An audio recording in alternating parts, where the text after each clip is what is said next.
कृष्ण भक्तों ने इस्कॉन मंदिर में धूमधाम से मनाई गोवर्धन पूजा और अन्नकूट महोत्सव। अन्नकूट तथा गोवर्धन पूजा महोत्सव बड़े ही धूमधाम से आज पूरे देश में श्रद्धा और भक्ति के साथ मनाया गया। इसी कड़ी में इस्कॉन मंदिर गया जी में भगवान श्री कृष्ण की दिव्य लीला को जीवंत करने के लिए विशेष पूजा अर्चना और अन्नकूट महोत्सव का आयोजन किया गया, जिसमें अनेकों भक्त शामिल हुए। सुबह से ही मंदिर परिसर में भगवान के दर्शन और पूजा के लिए भक्तों की भीड़ लगी रही। इस्कॉन के पुजारियों ने भक्तों के साथ मिलकर ढोल मजीरा के साथ मंदिर परिसर में ही भजन संकीर्तन किया।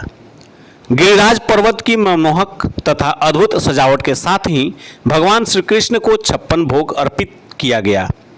अंत में सभी भक्तों को सप्रेम प्रसाद देकर विदा किया गया।